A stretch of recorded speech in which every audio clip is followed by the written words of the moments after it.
प्यारे दोस्तों, अस्सलाम वालेकुम। आप देख रहे हैं इरफानी वर्ल्ड यूट्यूब चैनल और मैं हूं मोहम्मद इरफान, झारखंड। दोस्तों, इस दुनिया के अंदर मस्जिद एक ऐसी जगह है जिसको पाक पवित्र और रब तबारक व ताला को राजी करने का सबसे बेहतरीन जगह माना जाता है। दोस्तों, इस दुनिया में मस्जिद जिसे अल्लाह का घर माना जाता है, लेकिन आज लोग मस्जिद के खिलाफ इस तरीके से साजिश कर रहे हैं और लोगों के अंदर नफरत की अग्नि इस तरह भड़का रहे हैं, नफरत की आग इस तरह से डाल रहे हैं कि लोग मस्जिद के पीछे ही लग गए हैं। प्यारे दोस्तों, भारत के अंदर मस्जिदों के साथ क्या हुआ और क्या बुरी खबर निकलकर सामने आ रही है, जिसको हम लोगों को सुनना चाहिए, देखना चाहिए। इस दुनिया के भागम भाग में दोस्तों रब तबारक व ताला के पास जाने का, पहुंचने का सबसे बेहतरीन जगह कोई है तो वो है अल्लाह का घर, मस्जिद। क्योंकि मस्जिद में जाते हैं और जब हम अपनी पेशानी को रब के हाजिर झुकाते हैं, जब रब की बारगाह में उनकी बारगाह में अपनी पेशानी को हम सजदे में रखते हैं, तो दोस्तों कहा जाता है कि बंदा अल्लाह तबारक व ताला से सबसे करीब सजदे के आलम में होता है। जब नमाज में होता है, सजदे में होता है, तो वो अपने माबूद से सबसे नज़दीक होता है। प्यारे दोस्तों, यानी मस्जिद अमन का और एक बंदे के लिए एक ख़ास जगह रखता है। लेकिन दोस्तों, भारत के अंदर मस्जिदों पर लगातार अत्याचार और मस्जिदों पर बुलडोजर तोड़फोड़ के मामले निकलकर सामने आ रहे हैं। प्यारे दोस्तों, कहां से दो जगह से ऐसी खबरें निकलकर सामने आ रही है दोस्तों पिछले दिनों में, जिसको जानकर यकीनन दिल छलनी हो रहा है कि वो मस्जिद जो अल्लाह का घर है, वो मस्जिद जो बंदों को नेकी करना सिखाता है, वो मस्जिद जहां जाकर बंदे इबादत करते हैं, बुराइयों से दूर हट जाते हैं, लेकिन आज भक्त मस्जिदों के पीछे क्यों पड़े हुए हैं।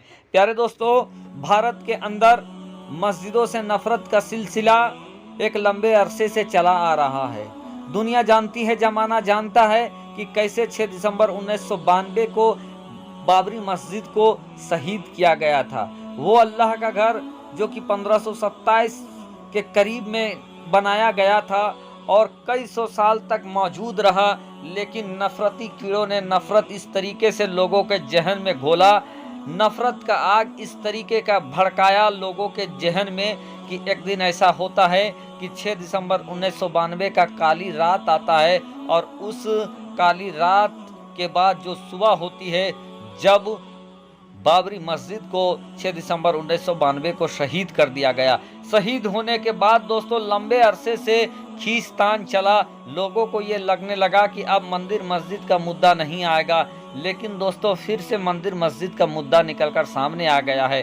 बाबरी मस्जिद के ऊपर जजमेंट आने के फौरन से बाद ही दोस्तों लोगों ने काशी और मथुरा की मस्जिद के बारे में, यानी ज्ञान बापी मस्जिद और ईदगाह वाली शाही मस्जिद को ऊपर कोर्ट चले गए और उसको तोड़ने का मामला करने लगे, तोड़फोड़ और उसको हथियाने का कार्यक्रम करने लगे। और अभी ये मामला कोर्ट पर चलता ही है दोस्तों कि दो खबरें इन दिनों सोशल मीडिया में वायरल है। और दो खबरें कहां से है दोस्तों, मैं आपको बता दूं। जहां मस्जिद के ऊपर बुलडोजर चल गया है, तो एक असम के एक जिले से निकलकर खबर आई है, जहां पर दोस्तों मुसलमानों के कई मकान को ध्वस्त किया गया और उसके साथ ही साथ 2 मस्जिदों को भी तोड़ दिया गया।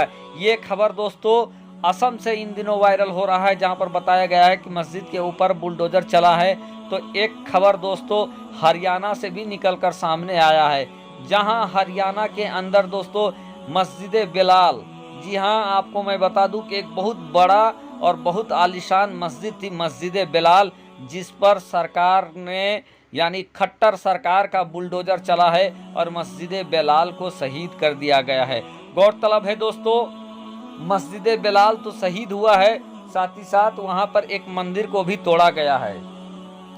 प्यारे दोस्तों, दुनिया के अंदर मंदिर हो, मस्जिद हो, दोनों ही जगह जब लोग जाते हैं और सच्चे मन से जाते हैं, तो उनके अंदर से दुश्मनी द्वेष खत्म हो जाता है, लोगों के प्रति मोहब्बत करुणा उत्पन्न हो जाता है। लेकिन सरकारें आजकल न जाने क्यों अतिक्रमण के नाम पर मंदिर को तोड़ते हैं, मस्जिद को तो ज़्यादा से ज़्यादा तोड़ते हैं।